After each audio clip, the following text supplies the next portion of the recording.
Hello, everybody. Welcome back to the Erasmus Expeditions. We are here tonight with episode 29 of the Help Action series here on the channel. This is where I bring on a guest and we talk about a certain topic, as well as kind of get to know them a little bit through some interview style questions. And then we take Q&A from you guys, the audience. So I'm very excited tonight because this is my fourth and my final member of AbTab. My collection is now complete, so now I can hang the little thing on the wall.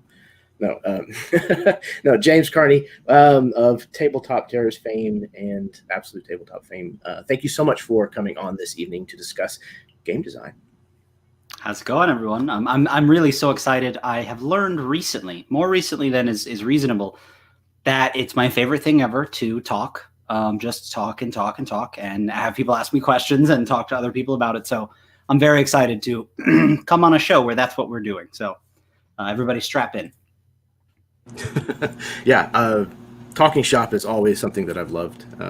A good friend of mine for many, many years would stay after our Dungeons & Dragons sessions, and we'd stay up till 2 or 3 o'clock in the morning just talking about, game ideas and, setting things and what was going on in the story and all that kind of stuff. So I've always loved sitting down with people and just discussing the hobby. Your stories that you've been through and all that kind of stuff. Everybody brings a very unique perspective to tabletop gaming, and it's always fascinating to me to find out what that is. Yeah, I'm a really big fan of, again, quite recently, of just trying to get a better view of other people, that perspective, and to see how that is different. And like you said, how it differs so greatly between people, and we can all still play the same game and, use all the same rules, and it be such a different experience. Yeah, absolutely. And you and I are a good example of that. Like, you and I have not had a chance to really sit down and kind of converse at length, at least. The times that we have actually met in person, there's been a lot of people and a lot of things going on. Yeah. In part, something that you were kind of in charge of the organization of, so you had a lot of plates that were spinning, I'm sure. Yeah. So, yeah, I'm really thankful for the chance of you coming on the show and chatting with me today. So thanks. Absolutely. Like I said, you can't stop me. So thank you. Excellent. Well, tell people where you're from, like where they can find you on the internet and what you got going on. Awesome. So I am James, one half of Tabletop Terrors with my brother Tim, and now our very good friend Jeff.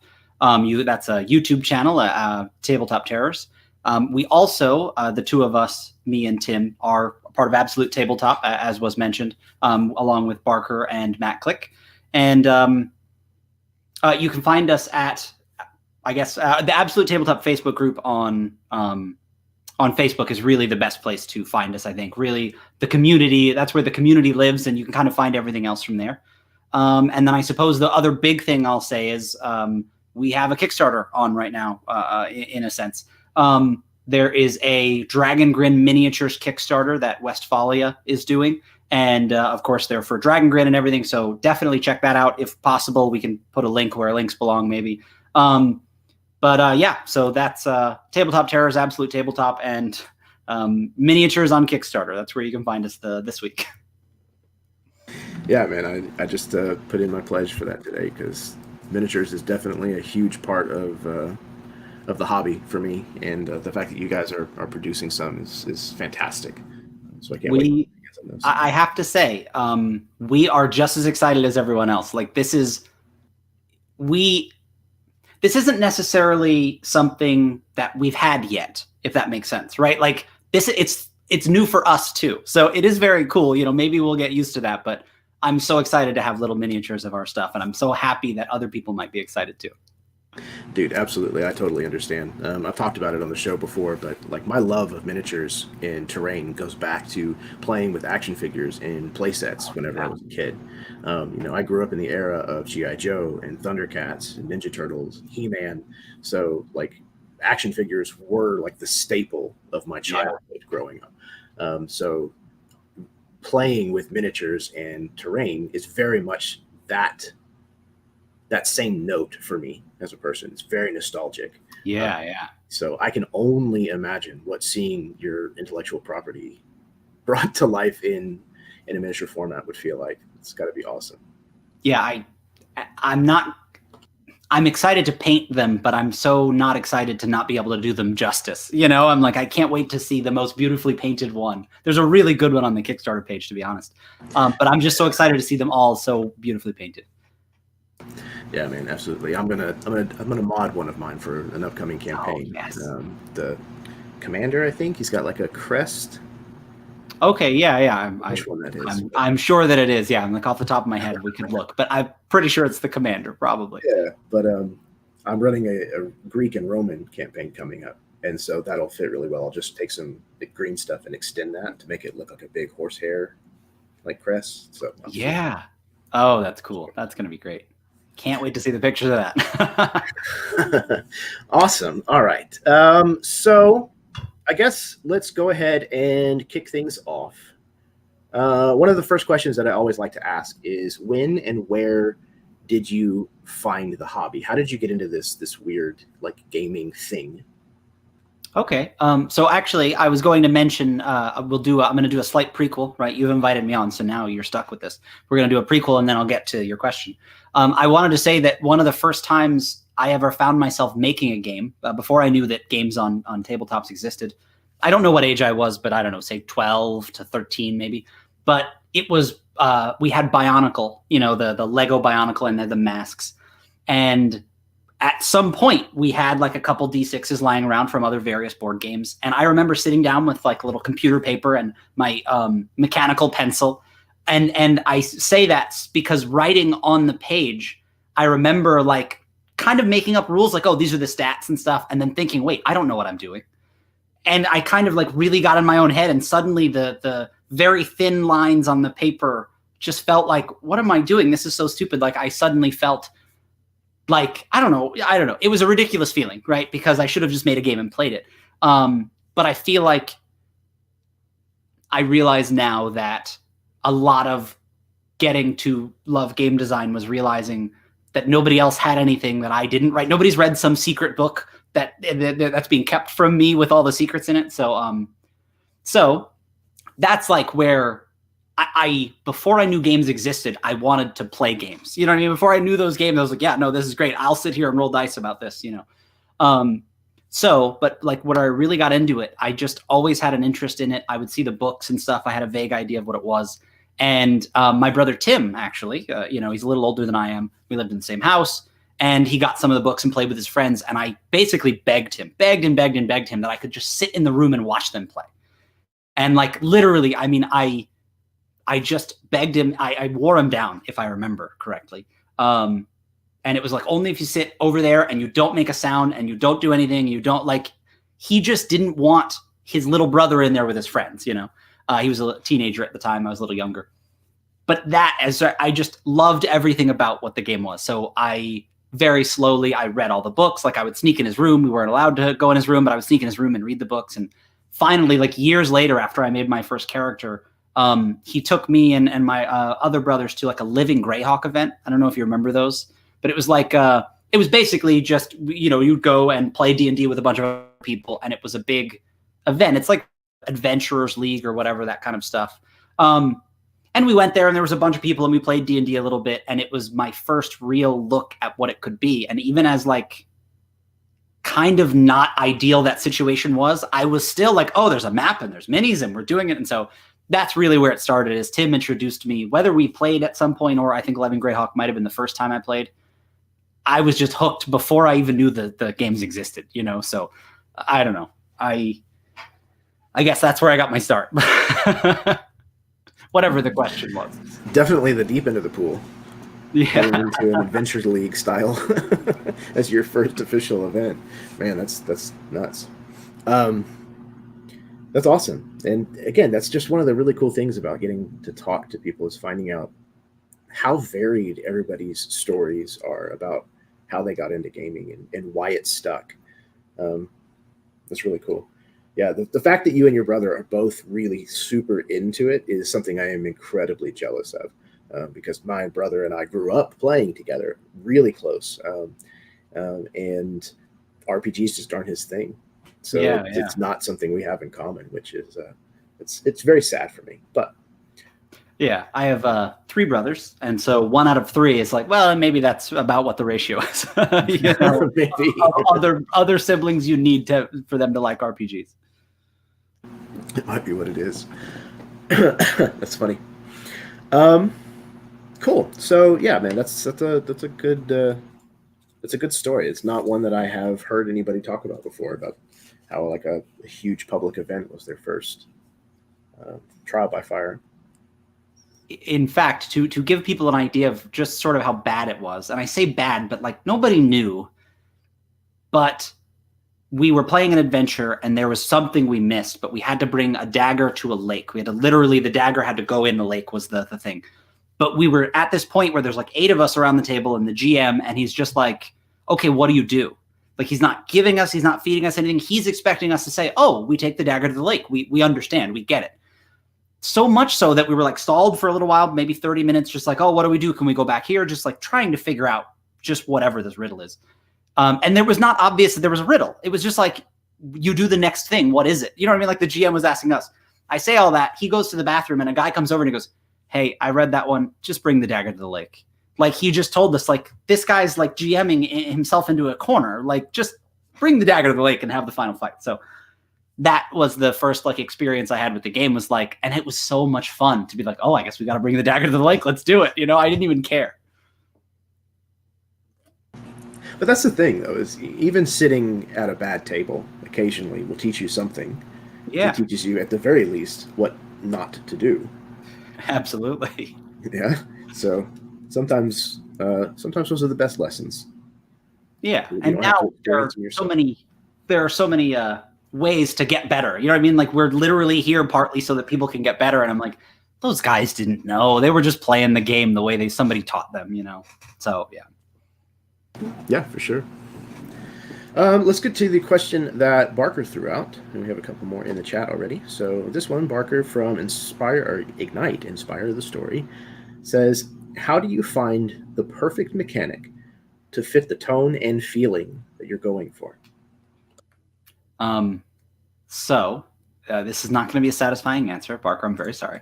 But I do consider the tone I'm going for, and then I think of all the different pieces out there, and I consider the ways other games have done them and how I can mix them together.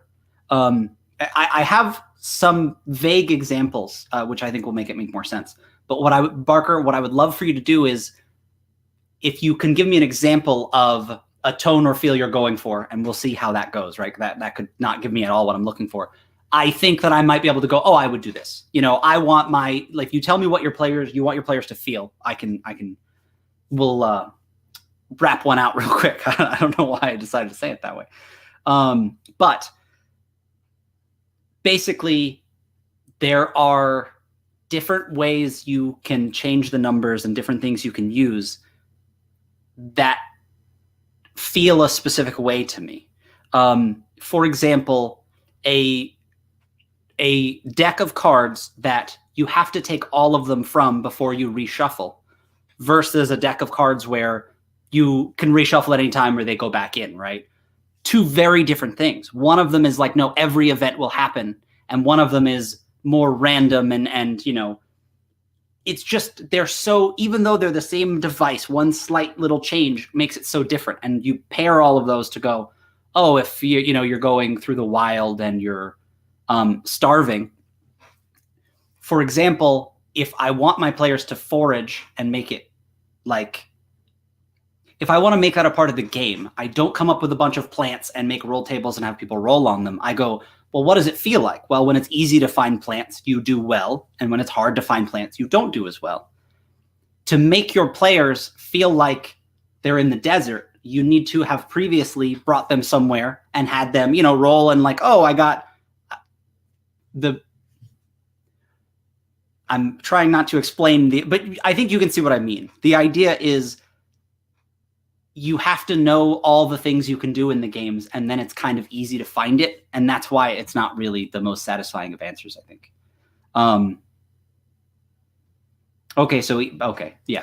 But so all that to say, I personally played a lot of games and learned a lot of things that people can do, and I feel good at mashing them together and figuring it out. And so eventually I'd like to write a book that phrases those in a way that shows you how that world can exist. But it's a little bit of a weird, like, well, I played a lot of games, I guess, which is not a fun answer, I suppose. No, that makes perfect sense. And I think of it in a different way, but I think we're getting at the same thing. So for me, typically, it's about how a system feels, how a system works, like on statistics. So like whether it's, you know, a D4 that's only a 25% chance for each, or it's a D20, each of those are 5% increments. So all of that has to kind of feel right. So for example, like with the Expedition engine, for the different versions that I have, it operates on a different die. So like for Masters of the Universe, it's a D10, I think, because the characters there are hyper specialized in certain things. So they need to have a wider spread to their stats. There needs to be more to separate them. But like in the Ghostbusters one, it's only a D6, so it's a really narrow set of numbers. Yeah. Because there's not really that much fundamental difference between what they're going to be doing in the game, between the different individuals. So that kind of thing is kind of what I look for. What's going to give me the kind of results that I need, like you said, to capture the right essence or the feel or the purpose behind including that mechanic. Yeah, and I realize now that the answer that I'd like to give Barker to what he says, sort of his question is, he said, I want a tone that's fluid and easy to understand so it can be used for a narrative system. The thing that often makes game design good, or something that is a good pin to shoot for, I guess, is abstraction. Taking what it is and making it feel like it's that, right? I mean, video games do this all the time. Sometimes it's a very simple abstraction, like, for example, in the Fallout video game, your little guy on the screen that shows you if your arm is broken. There's also like a slight in-game thing where you can't do certain things with your right arm. That idea where it's like the game Fallout doesn't make you feel like your arm is really broken in real life, but it shows you how it is in the game by just saying it is. You know what I mean? Even just by changing a little picture, it gives you a different feeling. And so that concept of abstraction is often the root of a lot of game design elegance, I think. Yeah, I would agree. And it's one of those things where, like, another example that I could think of is one of the things that's hard to capture in most RPGs is fast-paced reactionary combat, like martial arts. Martial arts is very hard to capture because it's not I attack and then I can maybe move and then it's your turn. There's a bunch of back and forth that happens, and it has to go very fast, otherwise it doesn't feel right. And that's really hard to do in a turn-based system. Yeah. But there is a system that I played called Rivers and Lakes, and it's the dice mechanic for that game is you have a pool of dice that you roll, and you put them in front of you, and they stay there, and you spend them by pairs in order to do specific things.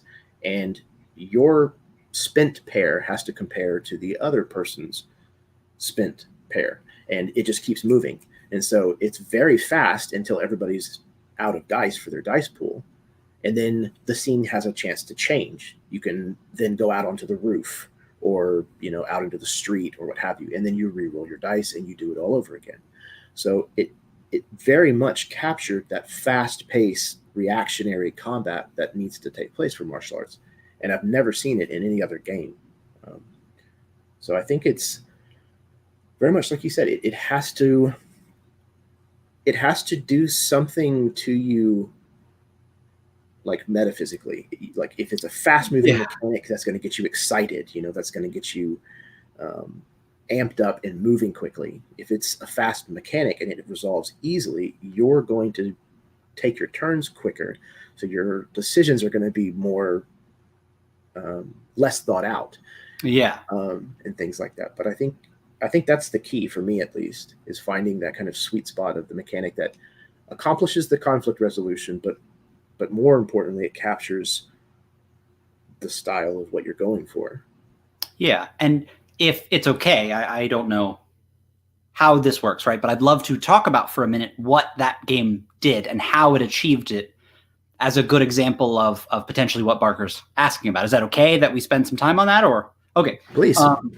So the issue with fast-paced combat in systems we know, like take D&D 5th edition, for example, is because it's turn-based the way that it is, and there are often a lot of people, and that turns take time, it's hard to have a fast-paced system.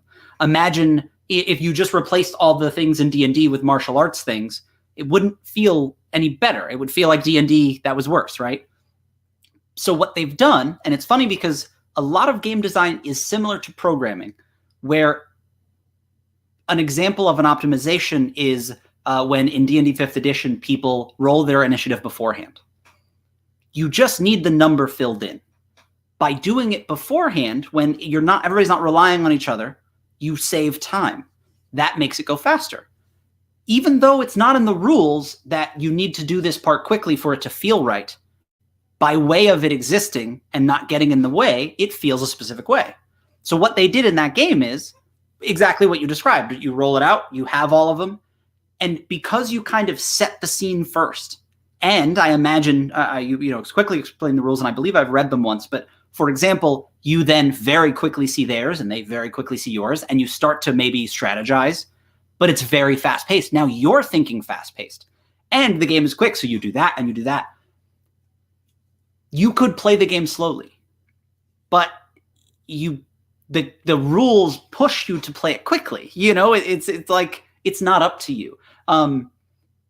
That is really good game design. So, but just simply by offloading the generation of the numbers and going, no, you're just going to compare them. Its elegance is in that, no, sometimes you're good and sometimes you're bad in martial arts, and you have to decide when it is so that your good can be better than their bad. It's so simple, but it will make so many situations. So they've done a genius thing there. That's a very cool game. And I love finding little things like that, little subsystems that define a specific feel. That's why typically whenever I find something like that in a game, I definitely steal it, stow it away, and figure out some way that I can use it in, very likely in another game. Yeah. So cool. Okay. So let's take this talking point. So there's the term rules, and then there's game design. I think it might be helpful to define the difference between these two things, however small of a difference that may be. What are your thoughts on this? So I love that you bring this up, because I am compiling notes for an eventual book, which is the sort of thing you say on this type of thing, I think, to show off how many different things like that there are, because you described the rules, which is fair. I have something else that I call the guidelines, which is like the things you do in a game that aren't a part of the rules. And then, like you said, there's game design, which to me, game design is what decides whether or not it's fun. The rules are the product of game design. Like basically I see very specific and, like you said, extremely pedantic in some cases distinctions between some of those things. So between rules and like you said, the game design. More specifically, I think there's even something else I did a stream on that I referred to as invisible decisions, in the sense that there are rules that will change the way somebody else in the game plays because of the way the rule works, because they have to be aware that the rule exists. That sort of thing where you're like, well, it's not in the rules that you have to think this way, but if you're an agent acting rationally, which we often assume in game design, they will know that this person can do this, so they have a more limited set of things they can do because they're perfectly countered by this other thing. So there are a lot of facets to it, and I'm excited to start defining them among people so we can have conversations like this. Yeah, I think that's fantastic. And you brought up a lot of things that I hadn't even thought of. Now, obviously, I've never fully designed a game on my own. I have, pieced things together and moved subsystems around into different systems and whatnot. But um, there's a lot of things to game design. There's a lot of things to the theory, to the philosophy, to the mathematical approach to it, the artistic approach to it. It's a very nuanced thing, because what you're essentially building is an experience for someone, and you're trying to tailor or nudge that experience in a specific direction. You want it to be spooky if it's a horror RPG, or you want people to be having a great time and jumping up from their chairs and being very animated. You have to build with that purpose in mind. Your mechanics have to support that. And I can imagine it's really tough as a creator, to make sure that you're hitting the notes that you want to hit, so that it's as universal of an experience as it can be, without having to be in the room with people. Yeah. So, yeah, it's interesting. There is a new thing that I'm seeing a little bit in some new books that I'd like to do, which is there's a second voice in the book. And it's this interesting thing where one of the first places I saw it is in the D&D versus Rick and Morty box set. They have these little breakout boxes that are from another voice, and they often use it to make jokes. But sometimes they have clever little snippets about rules that is like the step next to being in the room with them. In A Dead Man's Guide to Dragongrin, Tim actually reminded me the other day, we were talking about this. We wrote a few sections some that had to be cut, but some ended up staying in, about what we were trying to do.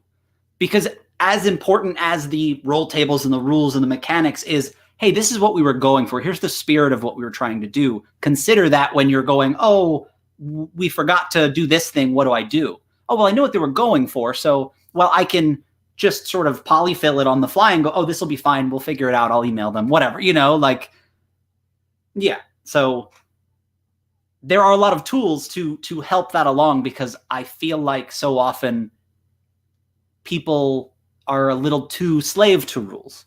As the words as written, Yeah, I know exactly what you mean. And I feel very much the same way. I think that that's a brilliant stroke, because instead of having to rely on people to extrapolate correctly what you were going for, being able to just directly tell them is really smart. Yeah. And that's actually a lesson or a tool that I have taken up recently as a dungeon master, is just being forthright with my table, with my players, just saying, hey, this is what I'm trying to do, and just lay it out in a meta term. Yeah. And then that way, if they're wanting to play ball, then they know what I'm going for, and they can help support that. So, sometimes I'll say, hey, this is going to be a mini game. I know that technically, the rogue would be able to move for free, but that's not really going to work with how I want to try to do this. So just for this game, we're going to give you this kind of bonus instead of your normal, and just bear with me. And most times it's worked out really well, I think. And that's what's really cool is, you mentioned, something to the effect of, oh, I've never really designed games, but I've seen a lot of the things that you've designed, and you've come up with some systems for this, or like you said, a little thing here or there. That's game design. And I only say that to say, one of my goals and the reason I want to make some of the things that I want to make, like a book about this topic, is because it's the book I wish I had. It's that idea to go, no, look, it's easy. Nobody's out here doing something that you all can't do. A few of these little things and you're golden. You can't go wrong. I do think that there's this subset of if you kind of quick primer this stuff, you can design, you can see what somebody was going for and go, oh yeah, I can add this, or I can make my own. And I say all that because that is what's going to make the best games we've ever seen. Is the person with the good idea that's not good at game design, right? So I got a little off track there. I'm sorry, but yeah, I know I forgot what I was saying. I'm very sorry. No, you're good. You're talking about game design and I know it seems crazy. You tell me, I'll get it. I'll get it again. I am going to the doctor soon. Now, I was saying how I've seen a lot of the stuff you design. There was something you said that I was going off of. Well, that I've never designed a game myself, but that I've built subsystems. And that others. I'm really sorry. I just completely lost where I was going with that. But it's Monday, and it's Monday. The Monday back to vacation. Right? Yeah. What was the talking point? So I was talking about the difference between rules and game design. Gotcha. Okay. Yeah. So we were way up. Okay. So I did forget where I was going with that, but the idea was I like the idea that more people get to design games and feel more comfortable because sometimes we worry so much about the rules or what somebody made. And okay, I remember what I was going to tell you. I have a word for being forthright with your players when you just say, hey, this is what I'm going for. It's sort of part of this idea of the social contract where as you play, you can sort of add things to it to remind people. And this one is, that's not what the story's about. So sometimes in a movie, something will happen where you're like, oh, that doesn't seem right. Or like, oh, they just happen to have that. The story is not about them finding that thing. For example, in The Mighty Boosh, they have to go save somebody underwater. So they get the submersible out of the attic because the story is not about getting a submersible. The story is about how are you going to go save them underwater? Sometimes we don't think about that narratively like we do in television and movies so much where it's like, no, sometimes you have the rope. You know what I mean? Using the rope is what we're here to play. That's very true. And that is a hard-learned lesson for me, but one that I'm very, very glad that I started playing around with more is, yeah, that's technically what the rules say. And I understand that that's what they were going for, but it's not a perfect fit for the situation that we're in. And so we're just going to kind of tweak that a little bit. But the caveat to that, for me at least, is never, ever is it okay to do that to punish your party, to punish your players. Yeah. To punish yourself as the dungeon master. That's fine. That's your job.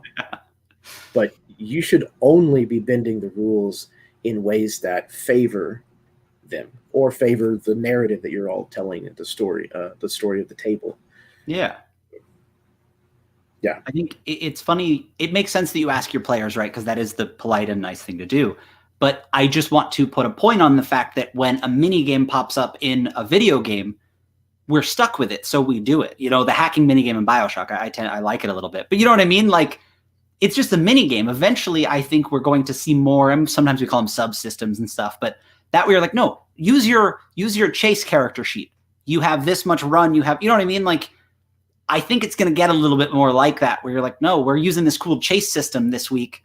Drop it in. You just need to transfer a few things. There's a conversion. I don't know. I can see a lot of little things like that where RPGs and things that are designed separately will get to see a lot more use than, a couple sessions maybe. Yeah, for sure. And I mean, like, overall, that's what a game system is when you're buying it. That's what D&D 5e is. It's a series of subsystems smashed together and hopefully with some kind of unifying feel to them. But I think that there's plenty of games out there where the subsystems jar with one another.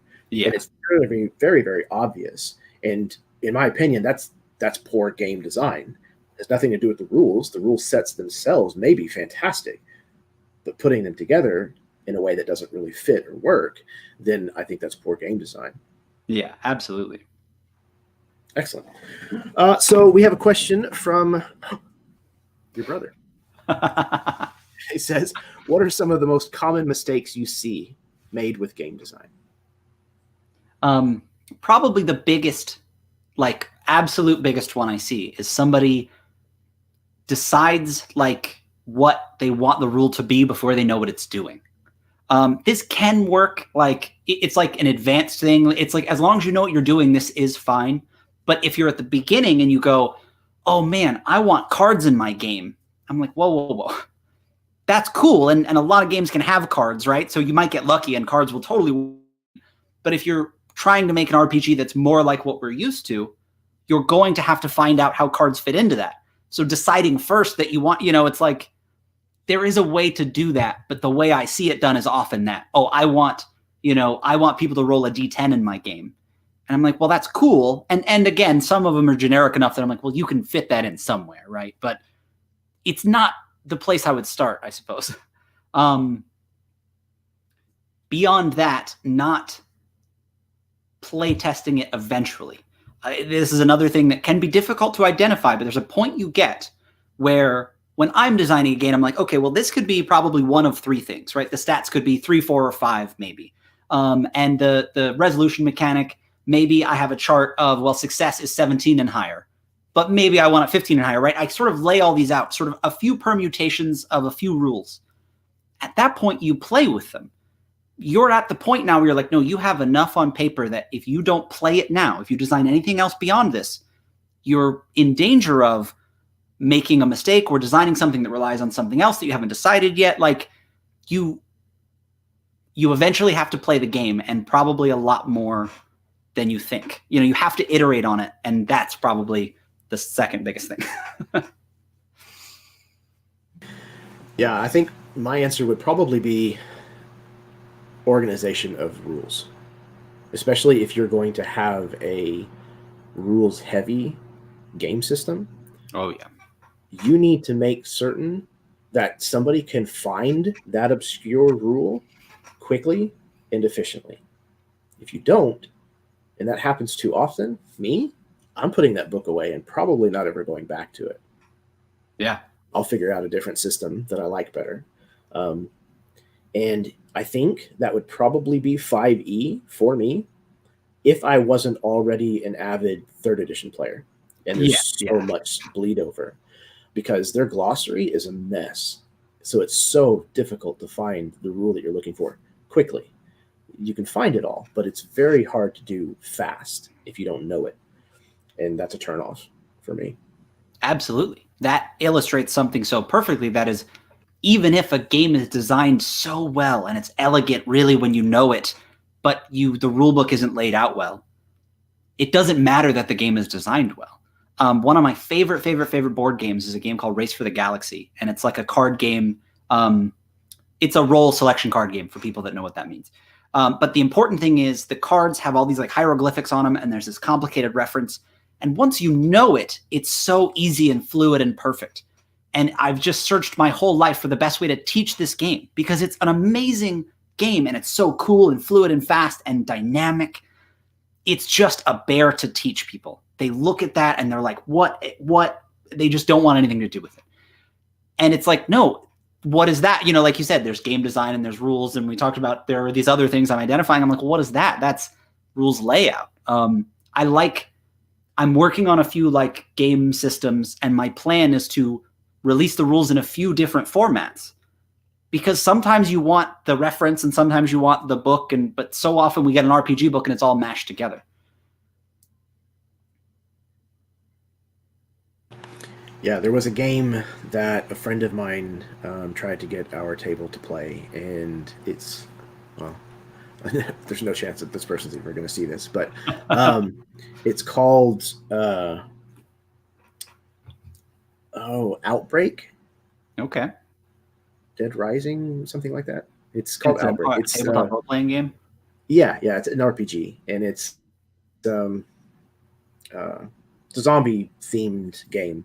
And the book is, it's huge. It's 400 or 500 pages, and the glossary is a mess. Like it's like it wasn't edited properly. Oh yeah. And like vetted out. And the guy running the game didn't know it all that well. And so it was just a train wreck. It was a constant and there's only one book at the table because he was trying to introduce the system to us. Yeah. So it was just a mess. It imploded, and it put a horrible taste in my mouth for that game system. I don't think I'll ever go back to it ever again. Yeah. Because how would you ever find players, Yeah, absolutely. Okay, so moving right along, I have a question that I came with preloaded from Keel Adam. He asks, what makes a game a game? when does freeform RP become a game? So I have a lot to say about this, because I think that it is more a discussion than a thing. But the thing I'll say is, often it becomes a game the moment somebody has decisions and they have to figure out with incomplete knowledge which decision is better. That's a game. This hand or this hand, that's a game.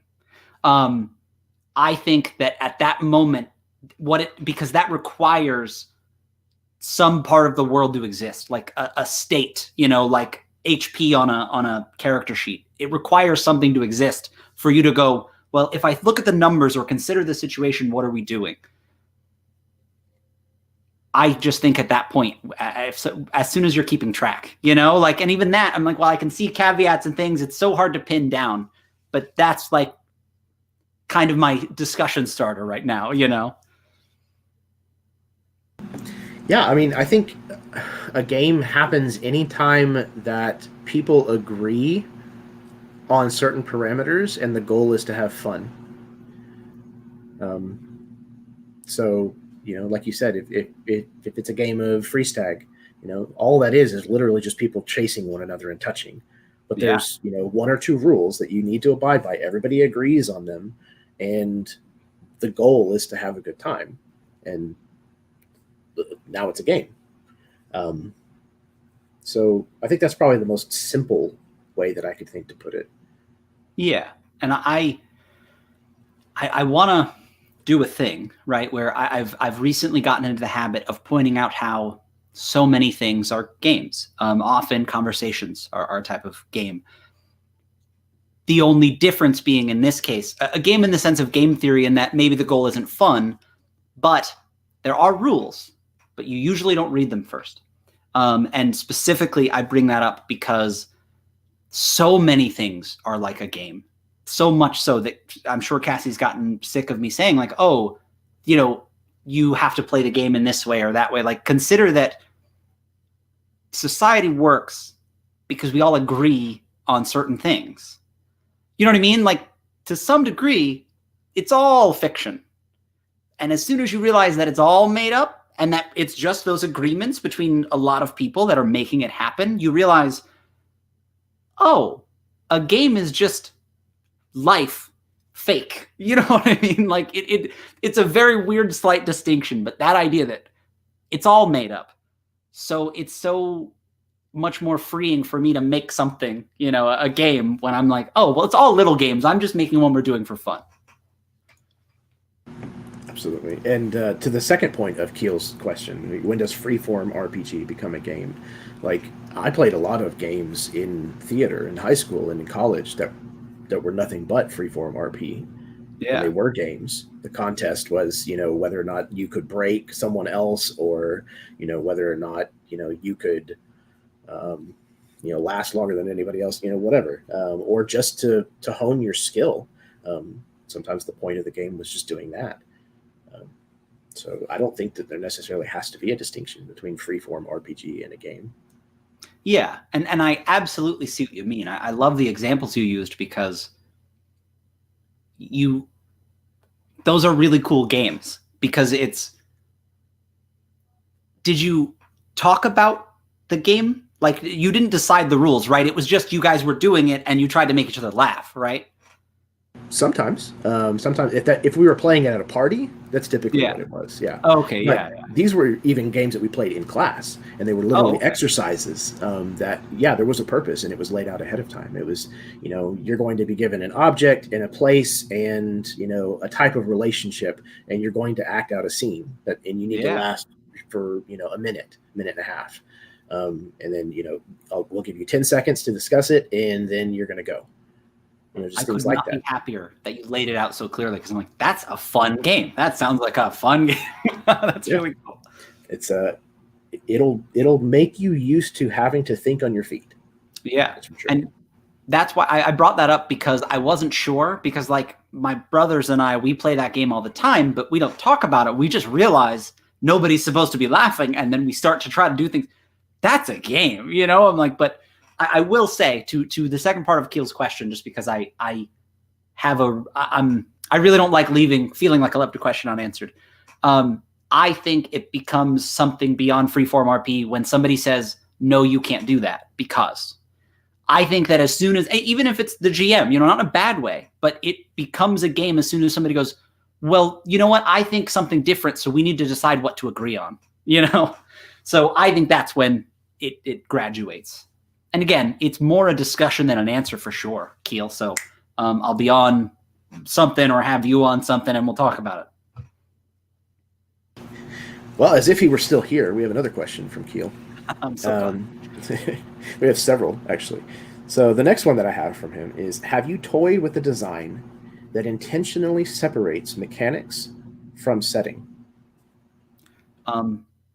Yes. Next question. No. Yes, I have, and I'm happy, so happy to talk about that. The idea, the basic idea, because I imagine Keel's going to watch this, and so I'll just go for it, is that you can make rules. For example, I have a rough framework of this generic game, sort of, where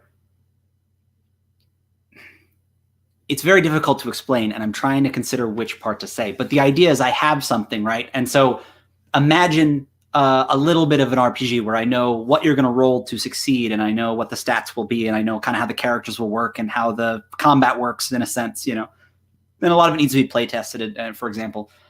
But in that sense, all of those things are totally setting agnostic. For example, I'm trying to do this thing where instead of having a weapon, you kind of have a damage ability, and then you decide what the weapon is. Because then it never made sense to me that there were a bunch of different swords in D&D and they had different numbers. I want to use a rapier, and I don't want to have to min-max to make sure I get the maximum damage to do the thing. I think scimitars are cool, but sometimes you want to just use a broadsword or, whatever. Like, it doesn't make sense to me because you have to... All I'm doing is making sure that tonal decisions in the game are not necessarily colored by the stats they give.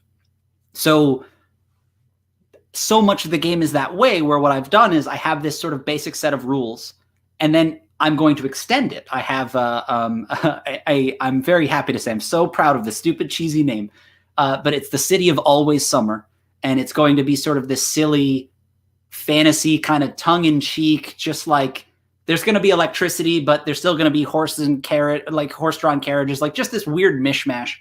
But the whole setting is going to be the city, maybe like 3 districts, and you're going to get up to all sorts of antics in this place because it's a huge city, like, for example, Neverwinter. But the thing is, I get to use that game system, but just by like renaming what some of the things are. For example, like traits you can have that decide how you act in certain situations.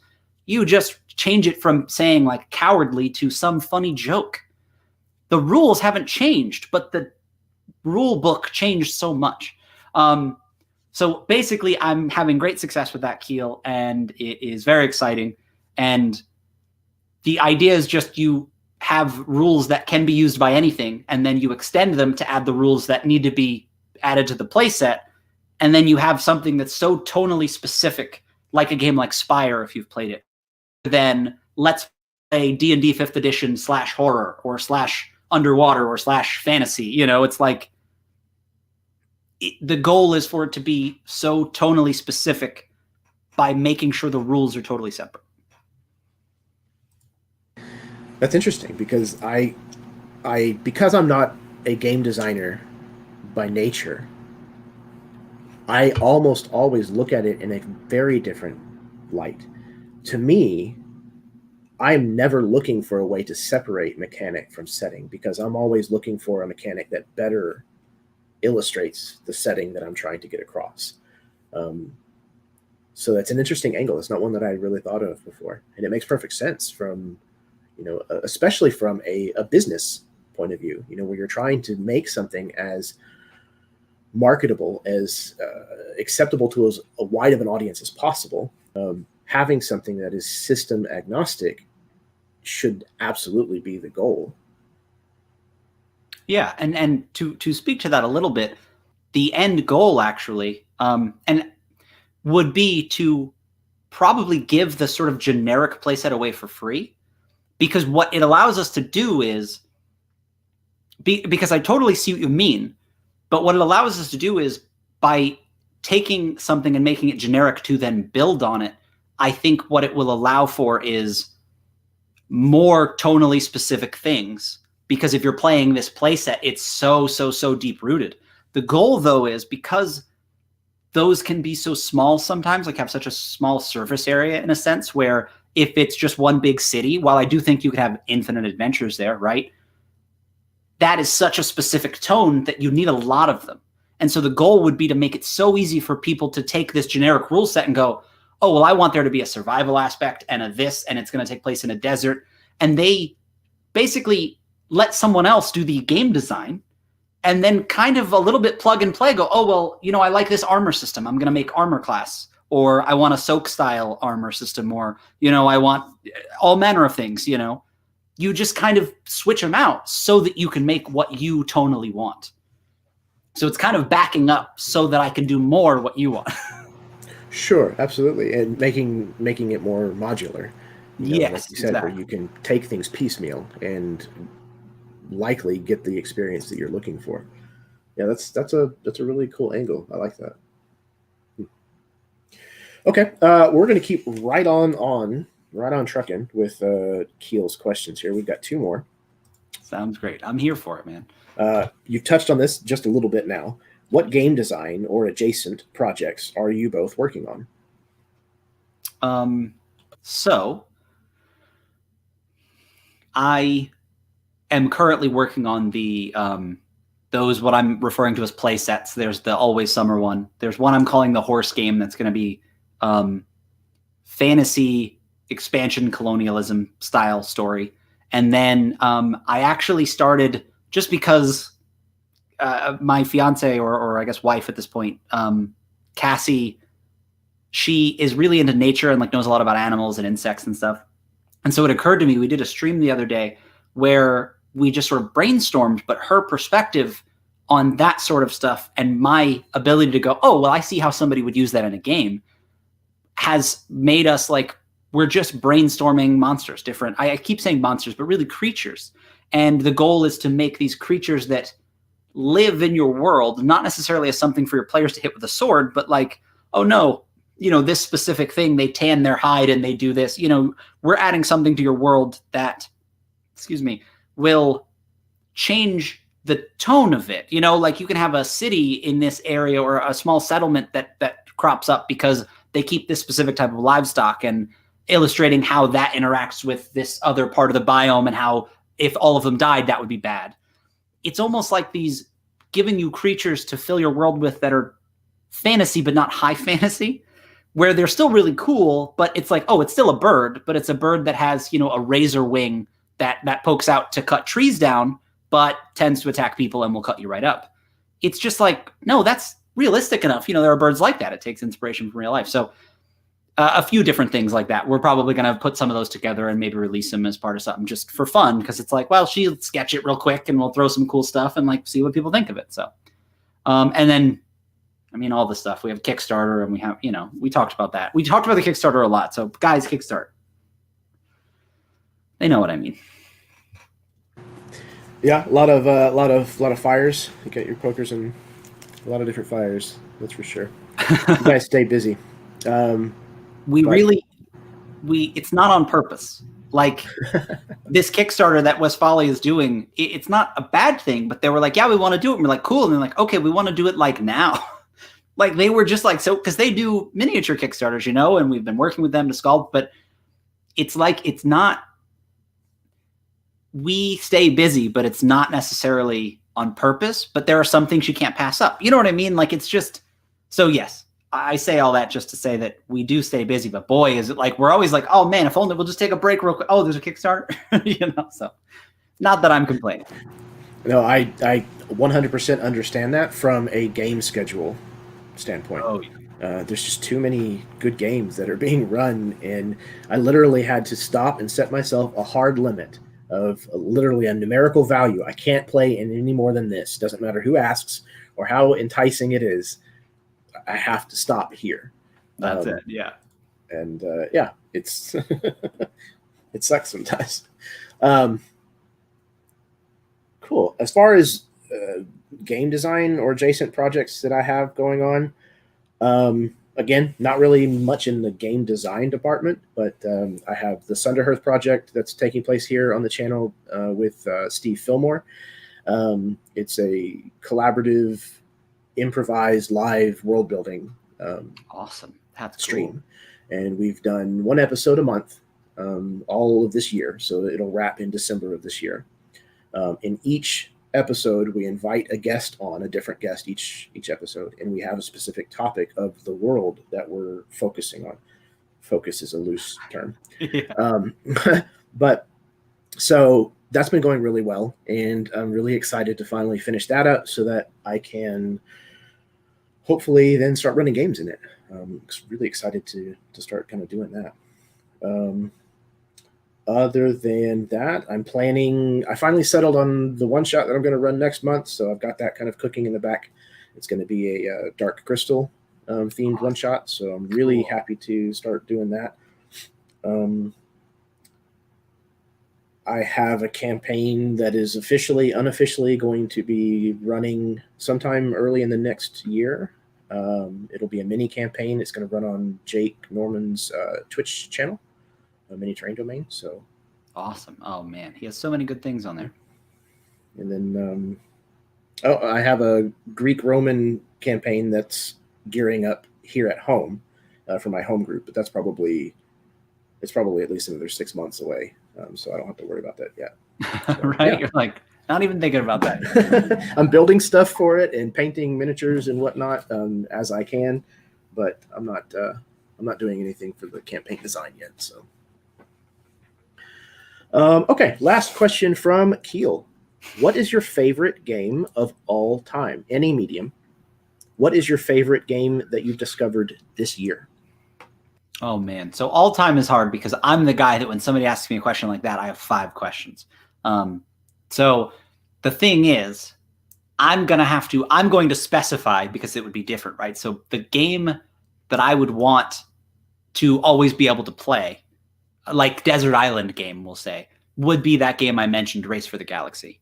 I think because I've had so few chances to play it with people, like that maybe I never really worked out my love for that game. Like some games you just burn through. It's a lot of fun.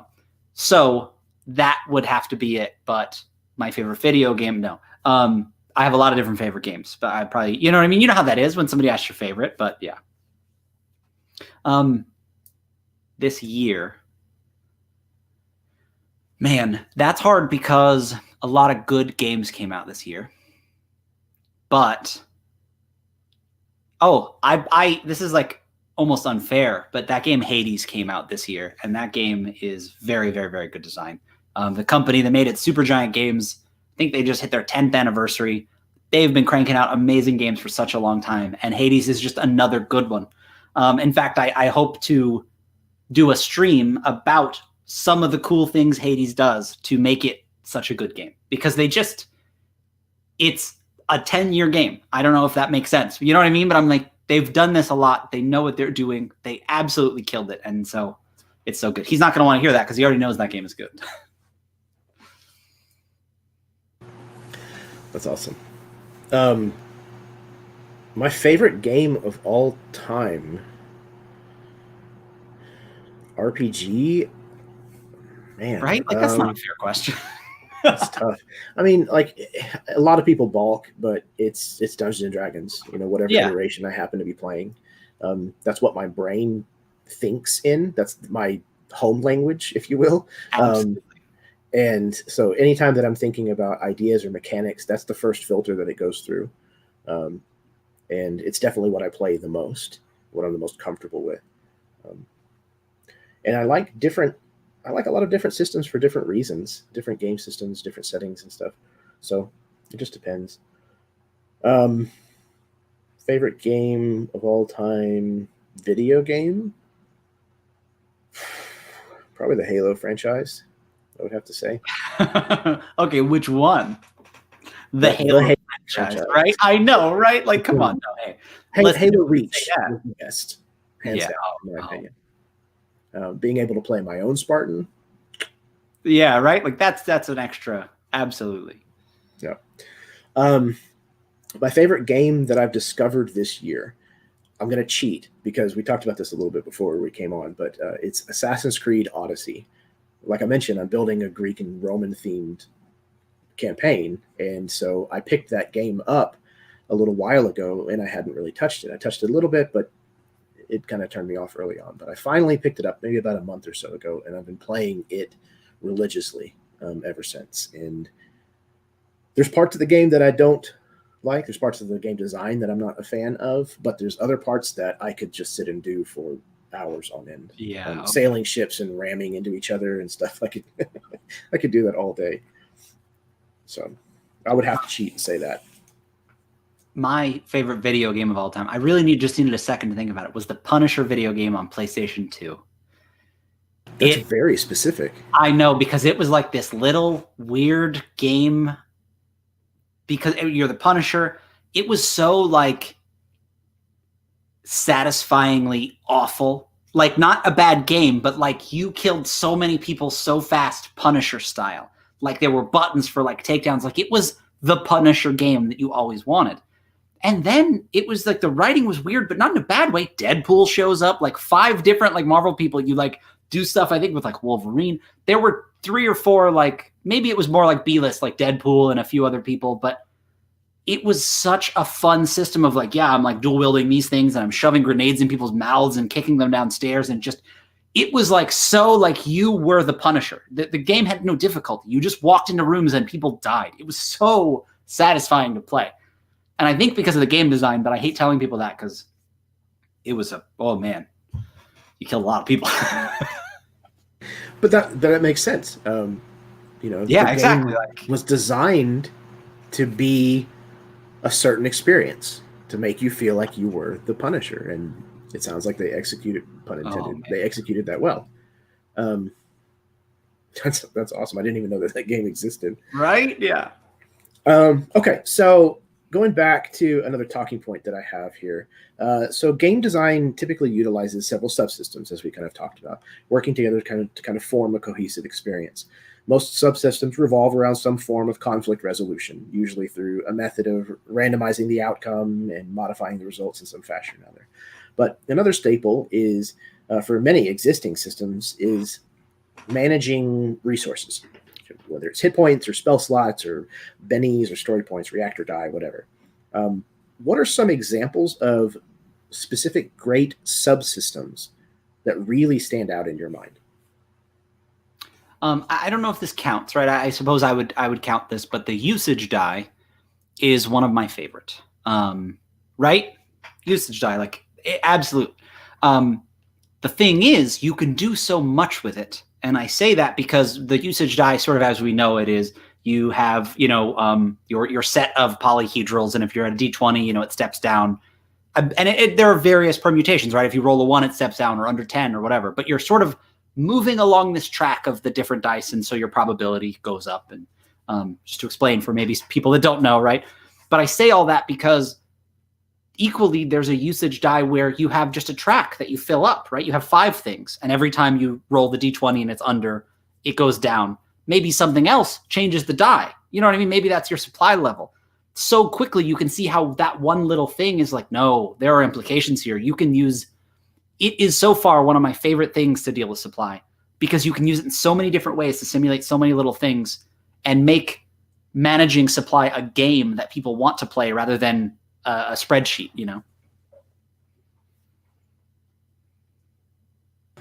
Yeah, that's actually one of the ones that I wanted to mention is the diminishing die system, or the usage die. It's so abstract, but it's very effective and sleek. It's easy to explain to people. They understand the purpose and how it works very quickly. And it's a great managing tool without getting finicky about management. So it's definitely one of the systems that comes to mind whenever I think of something that's incredibly succinct. Yeah. In what it does. It's, like you said, you can apply it to so many different things. Basically, any resource that would slowly wane over time. Ammunition, food, water, health, hit points, reactor die. It's nice because you have a chance of potentially going really long without it, running out, or you could get really unlucky and it happens really fast. But it's a lot of fun. Yeah, I like it a lot. The other one I had already kind of mentioned a little bit was Rivers and Lakes. Spending the doubles and triples from your dice pool to perform certain kinds of moves, and basically the effectiveness or the strength of that move versus your opponent's defense. It very much kind of, like I said, captures that fast-paced combat. And then the other I think that I wanted to mention is from D&D 5e, advantage and disadvantage. Like, it's incredibly simple, very easy to understand. It's really easy to pick up on where it should and shouldn't apply. Yes. And it works. It's not foolproof, but it works. It's a very good game mechanic in my mind. This is like crazy because, right, I don't know if this game mechanic is good yet, but I was trying to think of one, and I have this idea for a system where you, similar to the way you would choose traits, bonds, flaws, and ideals, you instead choose things about your character. So, whether you're cowardly or whether you're brave. Now, similar to what we talked about earlier, how it would be separate from the tone, the stats you get, everybody would kind of get the same. It wouldn't be like you get this and this, right? So character creation instead is, well, you guys all start the same, and then we're going to use these things to change that baseline, rather than you start at a different baseline and, you know how the rest of the story goes. I say all that because the idea is it's almost like a little bit of a replacement for alignment in a sense, because it does something clever that D&D does where you get a benefit for doing it, but you're not penalized for not doing it. So by codifying sort of roughly how somebody feels, it can change and you can act against it. But by having on your sheet that you're generally, a just person, when somebody decides and suggests that you break the rules, you're not a paladin that, no, you lose your powers if you don't say this. But instead, you get some benefit if you go, hey, because I'm actually just, I really have to, I really have to object to this thing we're doing. And you have a mechanical reason to have an opinion in the game, but it's not tied to stats. So you don't get stuck going, well, I don't want to be the just guy because he gets the +4 strength, but he's a jerk all the time. You're like, that separation is what I want, because I don't want people making that decision based on. So a subsystem I wanted to bring up because it seemed cool. But again, just more examples of how taking a few things and adding them together makes this whole brand new separate system, Absolutely. And deciding when and where to apply those things even, and how much weight that they're going to carry in the game. How often you call for that specific kind of role in a game even is going to change, how the game plays. Like, I run a lot of D&D 5e, and the campaigns that I'm running right now, there are sessions where there's no combat. Yeah. So, and D&D is not built around not doing combat. Exactly. But when we do find combat, it's there to fall back on. Okay, cool. We have a question from Nathan with Project Nexus. He says, other than the obvious answer of when you yourself get confused, what are some red flags that your system is getting too convoluted? This is difficult because it depends, right? Because some systems are very complicated, but they make enough sense that you can pick up on them quickly, right? So this is a difficult thing to measure, but your game is getting too convoluted when it's not easy to sort of intuit what's going on. For example, there's a Netrunner card game, like a living card game that Fantasy Flight released. And they did this thing where they named all the different things like thematically. So instead of your hand, it's your grip, your card hand. Instead of your deck, it's your stack. And like, it's so confusing because I can no longer use information I had previously and bring it. So if you're introducing too many things, it can get too convoluted. Or if you're, not trying to use things people are used to. Sometimes it feels bad to go, oh, well, initiative in my game is this, but there's a benefit to going, well, yeah, but you know what initiative is. So using that word is like, well, that's the one we're using because you all know what it means. It doesn't matter what it is. So that's a good example of one where when there's too many things, like too many new things, and it becomes difficult to kind of tell what's going on. Yeah, I think my answer would have to be kind of similar. For me, it would be if it takes longer to explain to someone how to play the game in a basic way than it does to actually play the game itself. That's a bad sign, in my opinion. That's time for backing off on the rules. Yeah. Especially now, audiences, players, potential players, if they're new to RPGs, especially, are going to have a very limited attention span that they're willing to give you for this weird thing that you're trying to get them to do. You have to be able to get it across quickly, so that they go, okay, that sounds interesting enough to try and give an honest effort to enjoy. And if it takes, an hour and a half to explain to somebody how to, pilot ships in your world, yeah, you're probably in trouble. Absolutely. That's what's so interesting about an elegantly designed game whose rules explanation isn't good. Because again, it doesn't matter how well the game is designed, but that's what's so crazy is there's a part of game design that is putting the rules in front of somebody else and they go, oh, okay, I get it. You know what I mean? Not like I know all the rules, but like, oh, and then you get hit and that happens. Okay, cool. Oh, and then the rounds. Oh, all right. They kind of know, especially like you said, brand new people, it needs to be easy. But if a person that's somewhat familiar with RPGs can like get it real quick, a new person should be able to pick it up pretty quickly. The interesting thing is the same rules explained differently will make the same thing untrue. Same exact rules explained a different way will make a brand new player go, I have no idea what's going on here. And even a seasoned player going, this doesn't make any sense. Same set of rules, or same layout. Scythe, the board game, does some really, really clever things with layout where you move one piece to another and you've uncovered something that you unlocked and you filled in a spot that you fill in. It's so intuitive because you're like, oh, I didn't have to get a new card or do a new thing. It's just there now, If you make the game easier to play, again, this isn't rules, this is design like that, people will put up with more complicated rules because they make sense to them, So it's weird how there's a spectrum there.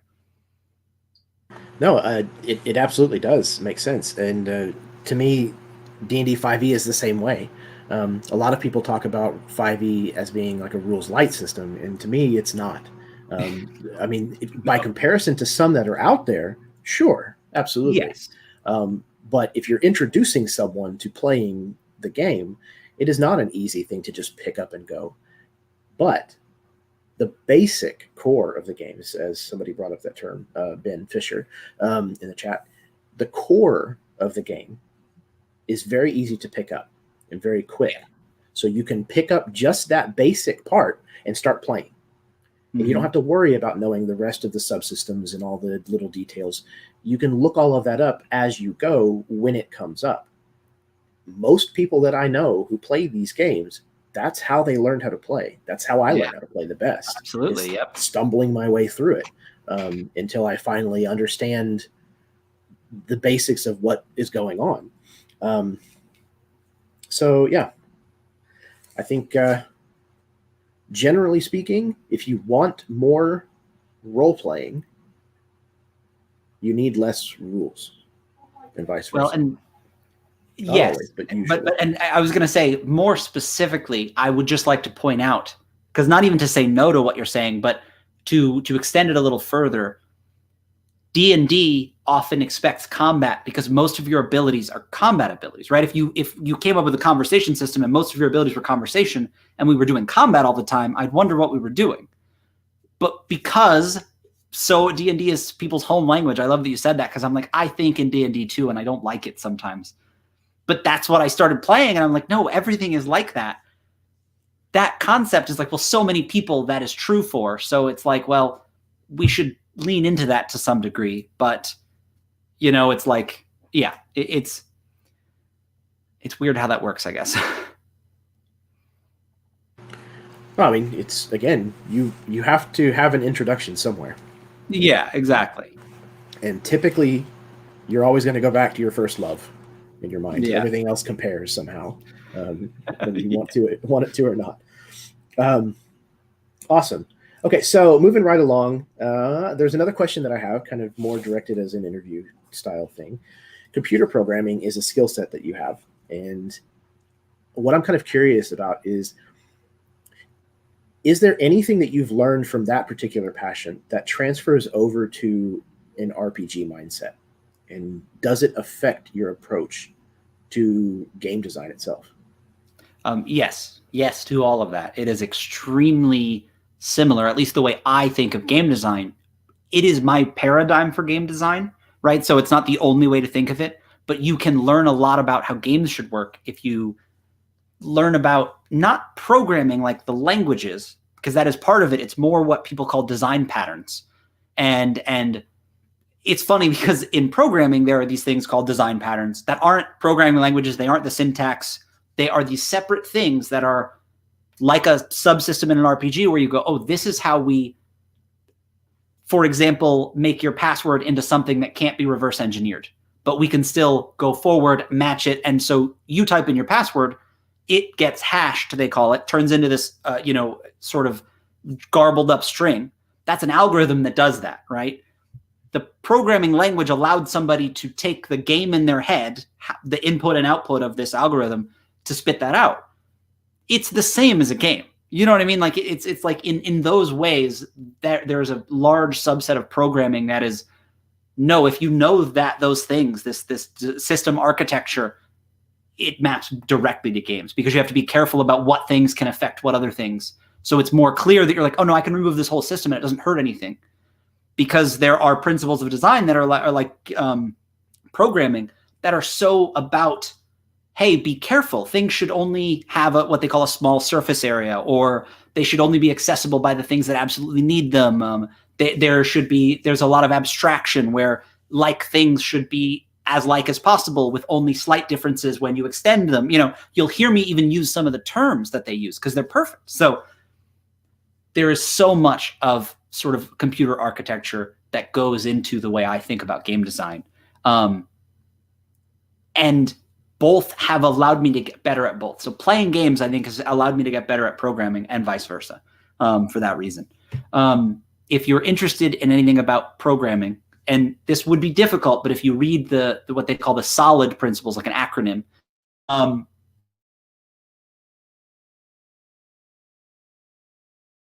Uh-oh. I think he froze. Or at least he did for me. I don't know about for you guys.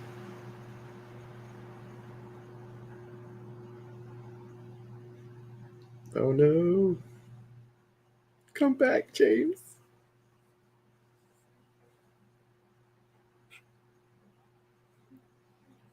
Can anybody else still hear me? Uh-oh. I don't know if you can still hear me or not, James, or if the audience can hear me or not.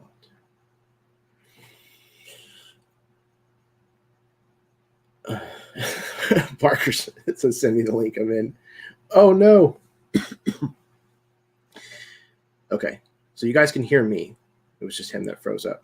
All right. I'm going to give him a chance to pop back in here. Hopefully he can do so. I'm going to hop right on to what he was talking about and try to, I'm not going to sing. That's not going to happen, Nathan. And yeah, I did a little bitty, tiny bit of computer programming in high school. And I kind of understood what was going on a little bit, but I definitely did not dive deep into it. But what James was saying about there being subsystems, essentially, that are kind of buried within the overarching program makes a lot of sense. And like how integral they are to the rest of the programming makes a lot of sense. Hey, welcome back. I was vamping as best as I could. Thank you. So it took a little longer to get back than I hoped. No problem.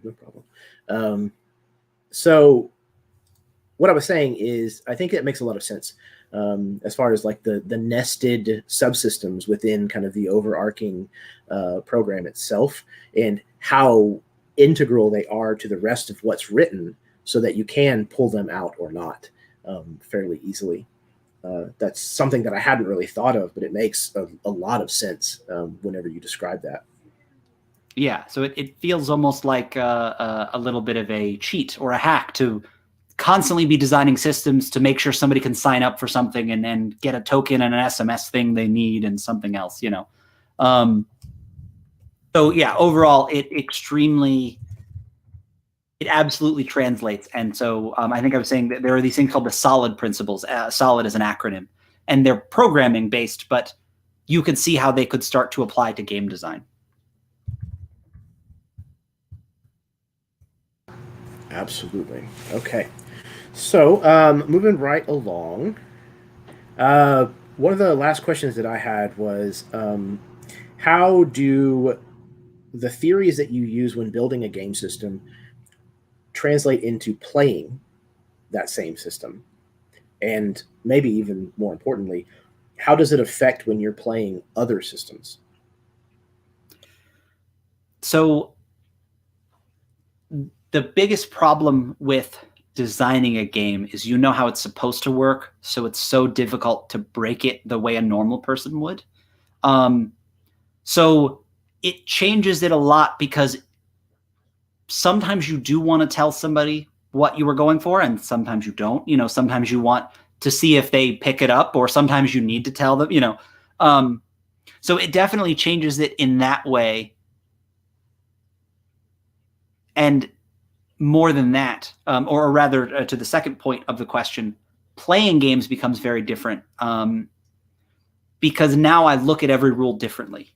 Now every time I see any rule, I think of, well, what were they doing there? What were they trying to do? What does that mean? You know, I sort of have like a list of things to run through, and that almost cements it for me. I'm like, okay, I can use that later. So playing games is just a little bit different now, because I'll even more specifically try and identify, oh, what are they doing here? Why is it that I love this? For example, I'm not 100% sure of this, but in that game Hades, it's like you dash around the screen and attack stuff. But they do this thing where when you dash, everything freezes for just like a split second. And I'm pretty sure everything stops. And it's the thing that makes you feel good at Hades. You're like, oh my God, I'm dashing around and attacking. The game is not about how good you are at getting good at Hades. The game is, you're good at it, right? It's intuitive. It goes well. Now dash around and kill all these enemies. So by identifying those things, every time you go, oh, I loved it when this game did this and this and this, you can separate exactly the setting they did it in and go, oh, but I'm going to put that in my game, you know? So yeah, basically it changes the way I look at everything, potentially almost in a bad way. Yeah, I'm kind of the same way with movies. I've watched movies in television shows and things since I was a kid, and I definitely, obviously, I'm not a critic. I don't make my living, doing that. I'm not a professional movie maker either.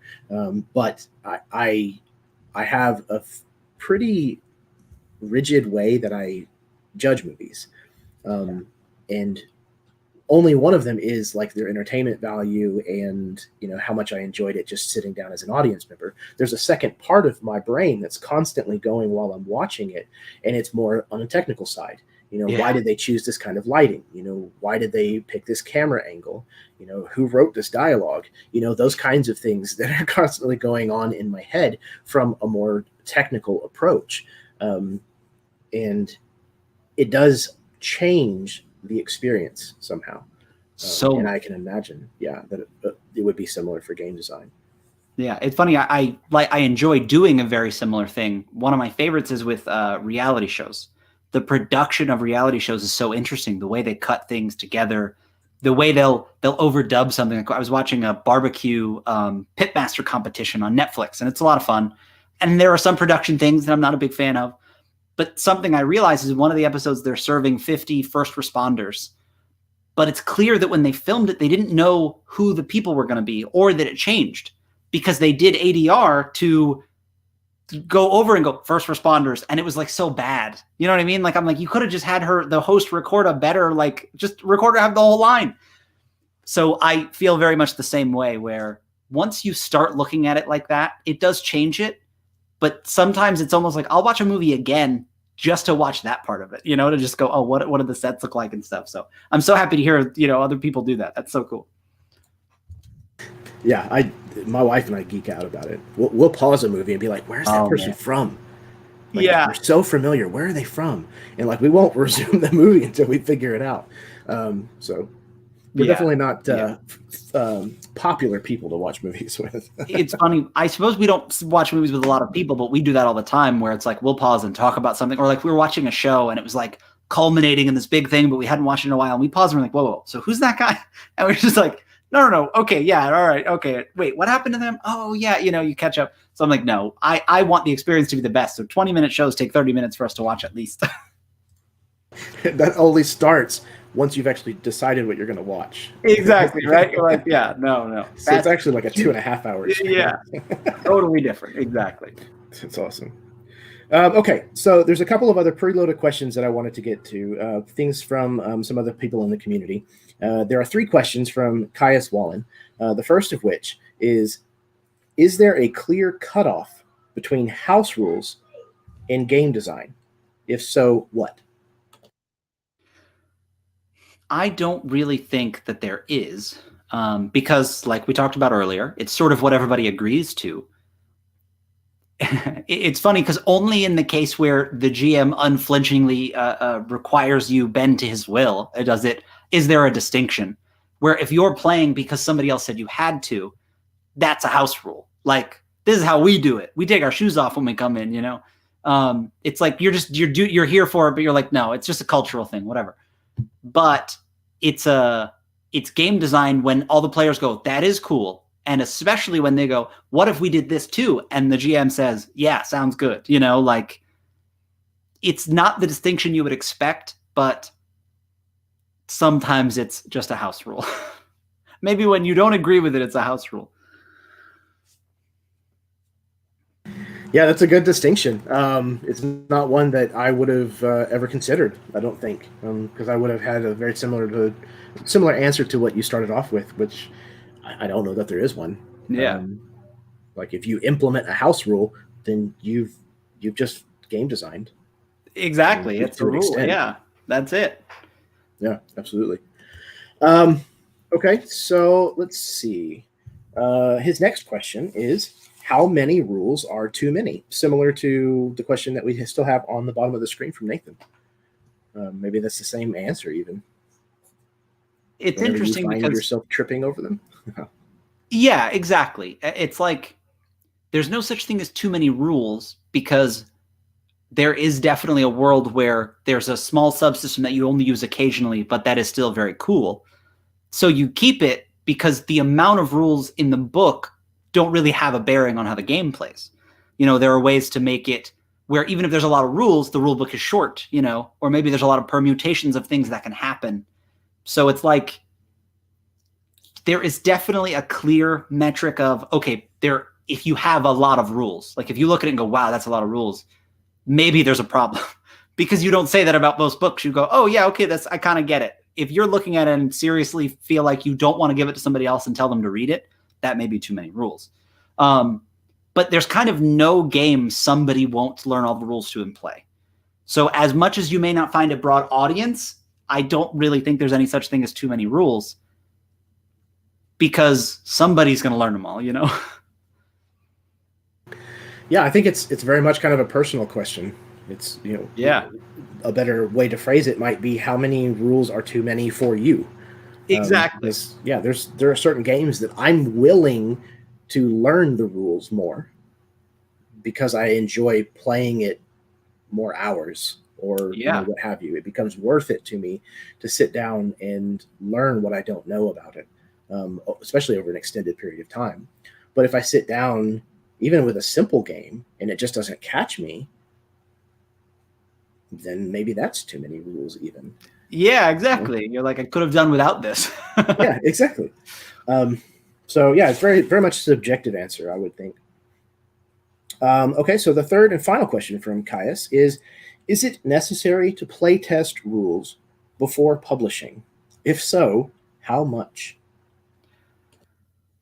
There's no like professional metric of this, right? Like plenty of rules we've seen, I'm sure, have been printed and never been play tested.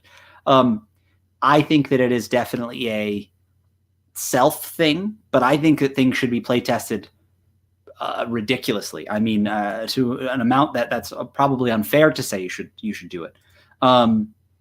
But you should also do it as much as you think you need to, right? Like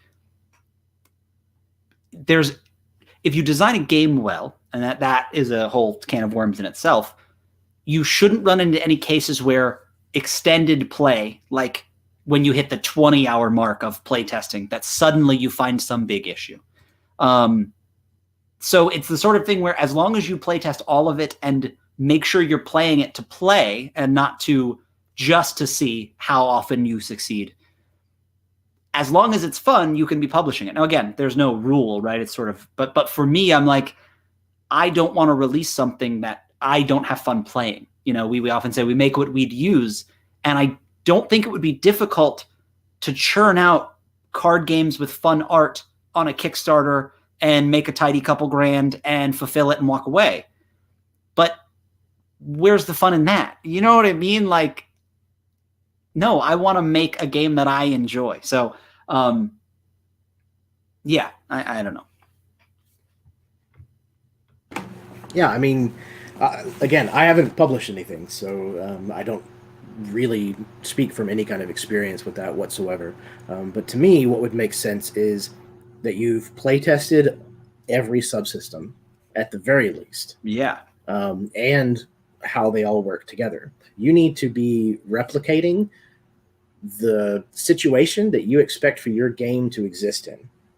So if you want it to be about a family that is all sitting down to play this game, then you need to play it with your family. Yeah. And, you know, you need to, I think before I would ever feel comfortable publishing anything, I would have to be able to put it in the hands of a stranger without any further explanation and have them have a positive experience. Yes. Yeah.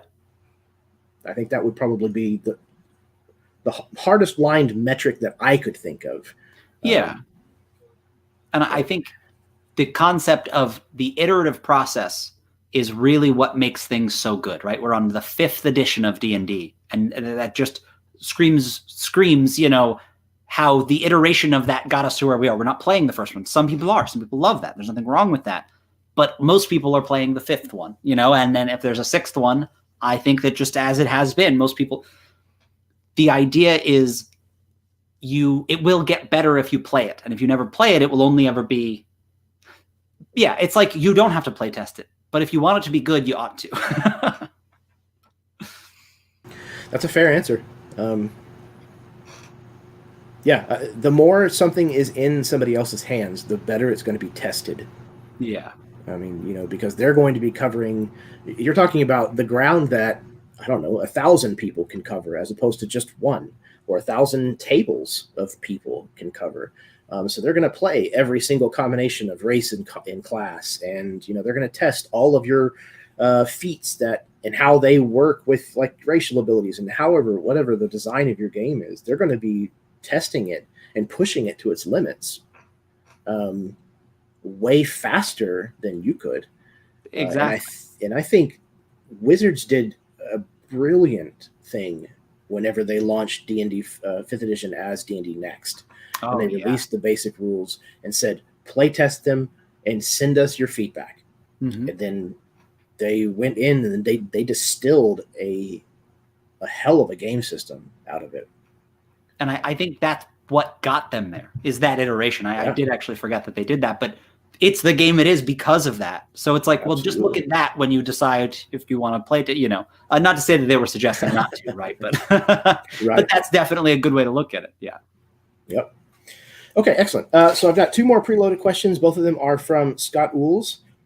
I may not be saying it right. Ools? I think it's Ools. I think you're saying it right because I heard Barker say it a lot, and I was surprised because I didn't know how to say it. So that's the closest I've heard so far. I think you got it. Scott, if not, I apologize.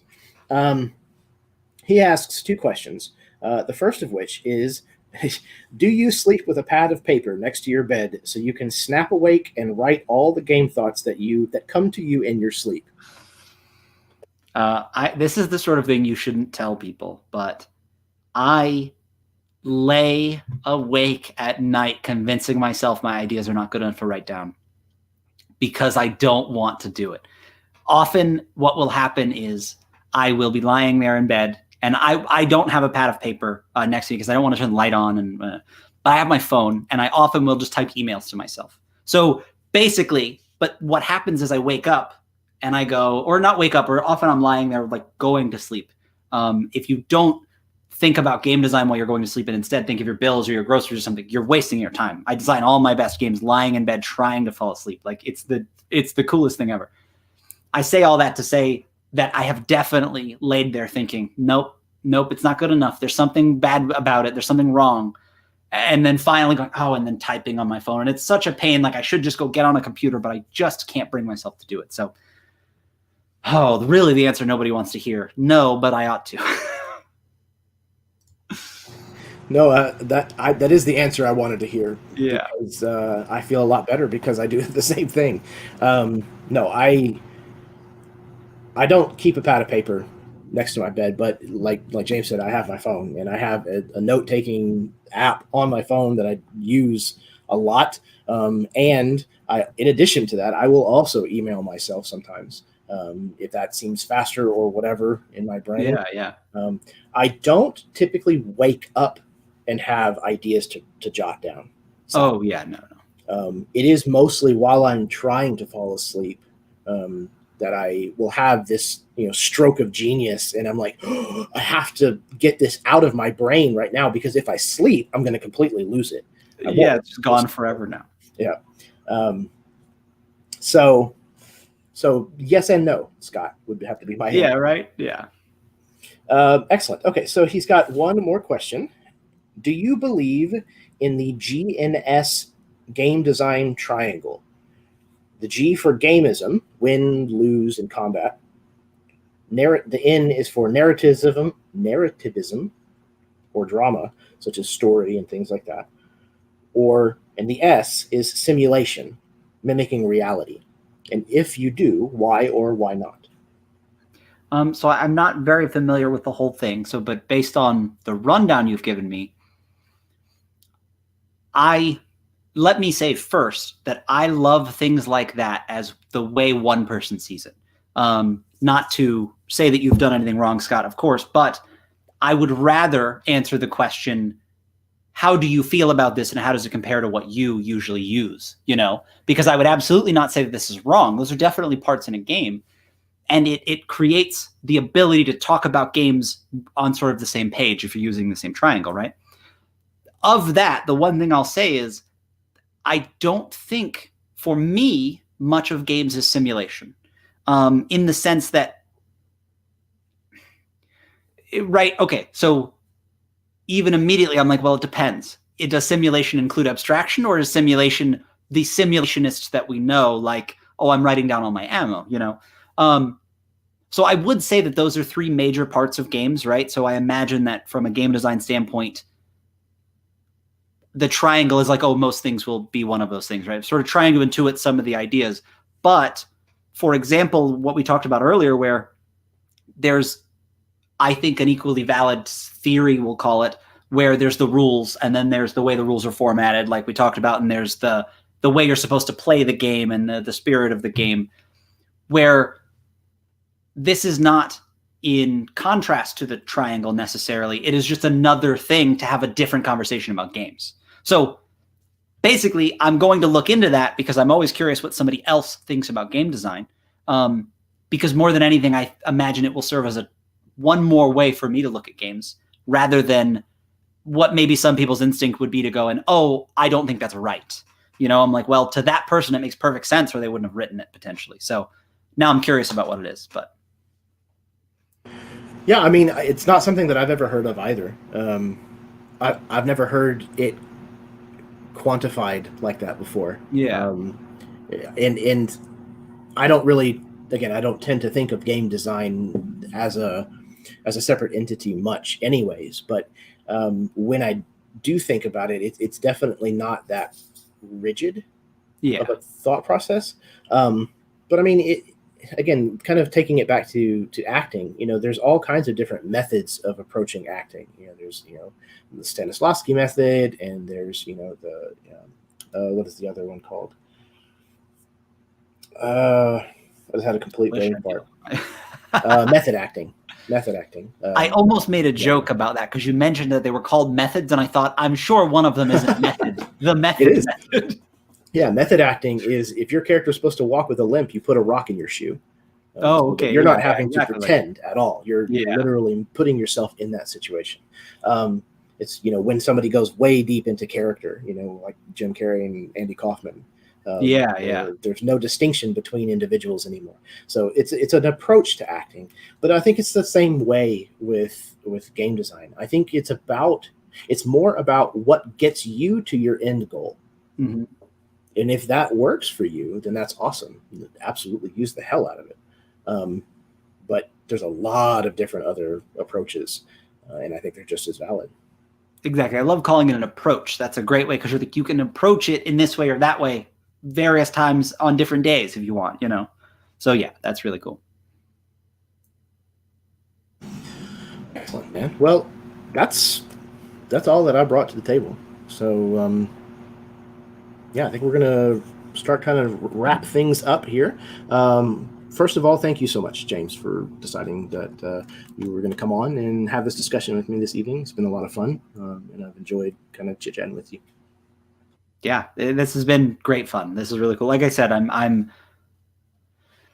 can talk enough that I get off topic and forget what I'm saying. And, sometimes it can definitely be a ride, but I do hope that I was able to answer, the questions we wanted answered to the amount that people wanted. I appreciate that, Absolutely. And like I told my last guest, Locrius, he kind of said something similar. He's like, I'm sorry, I rambled. And I'm like, man, that is the whole point. It's not just the rambling. I'm interviewing a person. I'm not just interviewing a bank of answers. Like, I want to get to know your personality. I want to interact with you as a person in the community. And that's just part of the Carney experience. It really is, right? it is expected, and it's endearing. So yeah, absolutely welcomed. And yeah, check out the Kickstarter. It's already so far funded in the first day. Not even 24 hours. Not even 12 hours. Yeah, that's the thing. I'm like, it's yeah. So but it is a short-lived campaign. It's only like what, 8 days? 8 days, like 8 days, and it's a little uncommon, but it's interesting. I'm excited to see what that changes.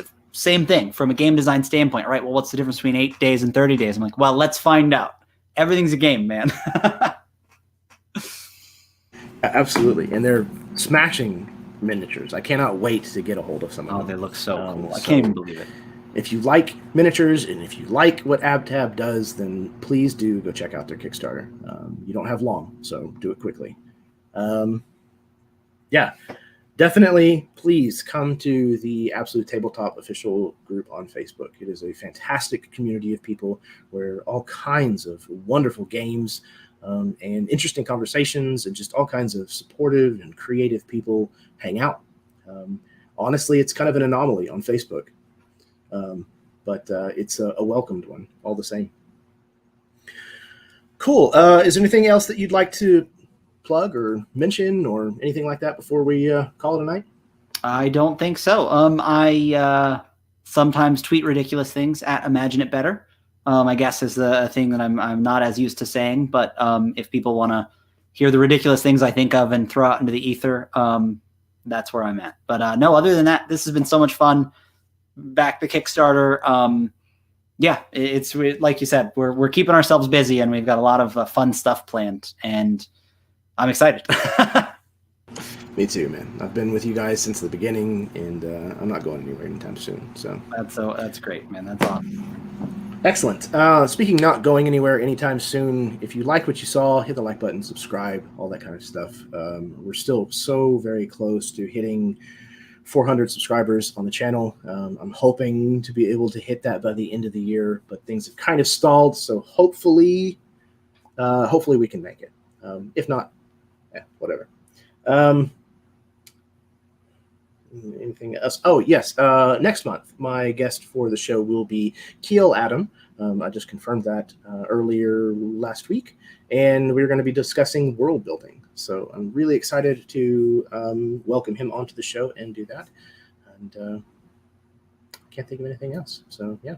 Once again, thank you so much, James. I appreciated you coming on and giving us your insight into game design. And everybody else, thank you so much for watching, whether you watched live with us or whether you may be tuning in the future. But until next time, may your dice roll high and your snacks always be within reach.